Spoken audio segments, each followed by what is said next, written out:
9 of the fantasy football season.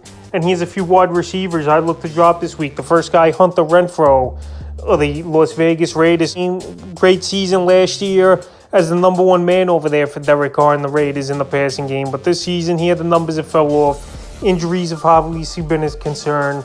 And most of the targets are going to Devontae Adams, and even Matt Collins has stepped up. So the last few games here for Hunter Renfrow, he's pretty much done nothing for fantasy owners. Week 5 at Kansas City, 4 catches, 25 yards.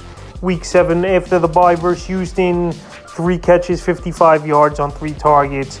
And then Week 8 in New Orleans, 1 catch for 6 yards where the whole team just had a bad ball game. So right now, Hunter Renfrow's doing nothing for fantasy owners. His best game of the season is 10.90 fantasy points in Week 2 in PPR leagues.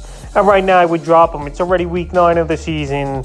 There's a lot of bye weeks coming up. Obviously, you're not going to trust Hunter Renfrow to put him in your starting lineup. So at this point, with 6 on bye, you drop him this week. The next guy, Elijah Moore of the New York Jets. So Elijah Moore, this Jet team, they don't want to trade him, but they don't want to target him either. And he even said in the post-game comments after the ball game versus the Patriots that him and Zach Wilson have no chemistry, and that's an obvious here. The last few games that Moore's played, Week 5 versus Miami, 4 targets in that one, 1 catch, 11 yards. Week 6 versus Green Bay, he didn't even get targeted, goose egg. Week 7, he sat out. And then Week 8 versus New England, 1 target. So right now, the only way Elijah Moore is going to have any fantasy value, believe it or not, if he does get traded. But I don't think the Jets are going to pull the trigger and trade him away here today at the NFL trade deadline. So right now, tough matchup coming up versus Buffalo. I don't expect them to do anything. And like I said, him and Zach Wilson just don't have chemistry at all. And Zach Wilson's really been struggling. I know Garrett Wilson finally had a big game